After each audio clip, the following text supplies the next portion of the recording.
Hello, I hope that you're all doing well. Um, it's been a while since I've done an episode of this podcast, and I apologize about that. Life just got in the way, but I'm back again and hope to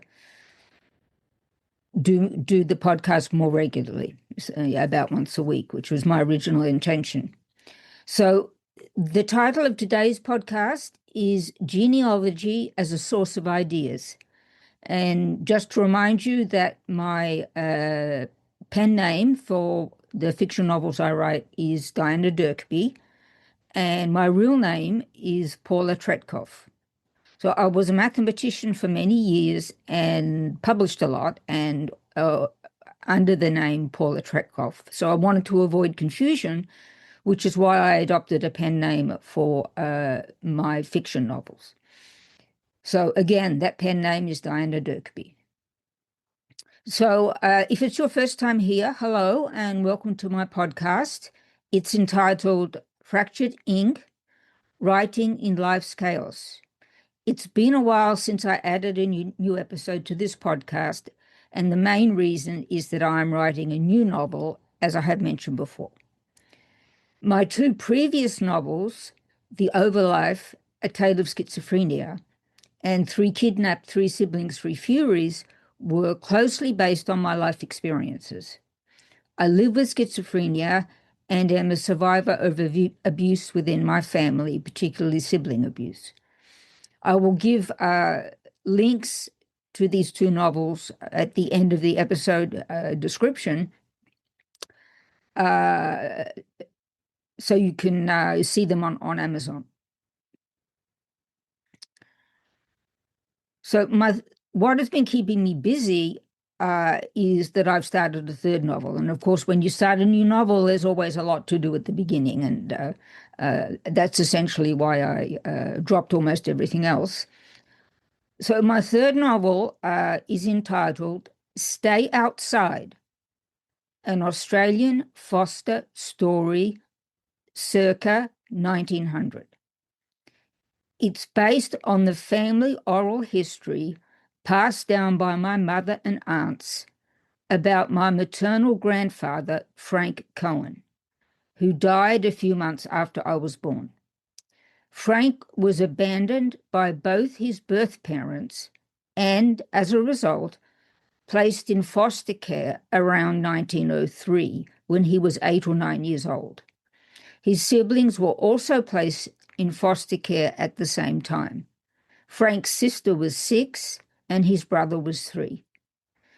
In his lifetime, my grandfather tracked down his siblings, but he and other family members who tried never found out what happened to Frank's parents. The abandonment by their parents severely traumatized Frank and his 2 siblings. To solve the riddle, some of my family members began exploring genealogy websites, particularly Ancestry.com, MyHeritage.com, and Genie.com. In writing this third novel, I have begun using these websites myself to gather as much factual background as possible for my current novel. It would be a spoiler alert to tell you what happened to Frank's parents, so I want to talk more generally about what these genealogy sites have contributed to my ongoing novel. Because my grandfather's parents immigrated to Ballarat, Victoria, Australia in the late 1980s or early 1890s, I am researching foster care during that period, as well as the Victorian Gold Rush, roughly 1851 to the late 1860s, and the Victorian Depression of the 1890s.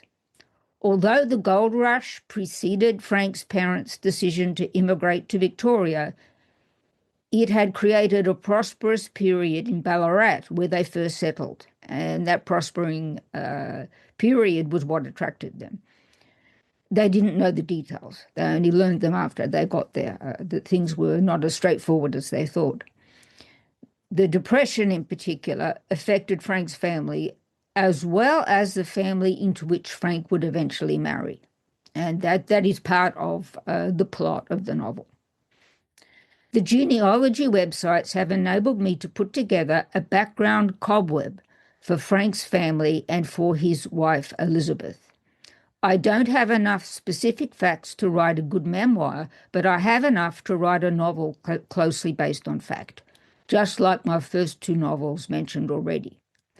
I am deriving a lot of pleasure from discovering, via genealogy sites, the outlines of stories about Frank, his wife Elizabeth, and their ancestors. To protect privacy, I am changing the names of the people in my novel and some of the dates.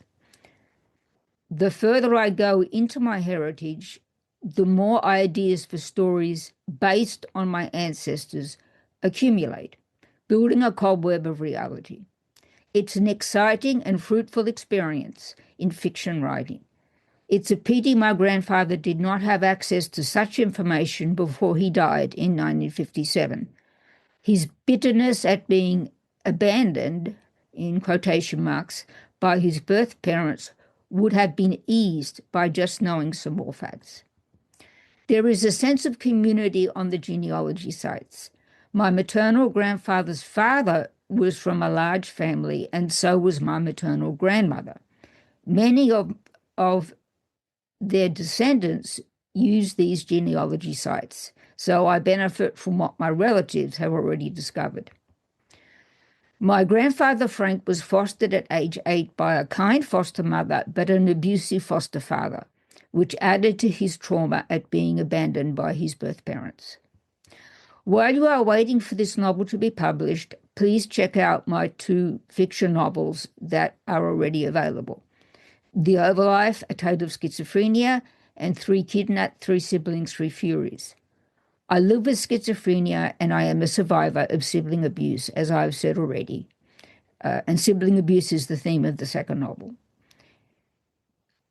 So that's all I really have today. I will put in links to my novels in the episode description and also my social media.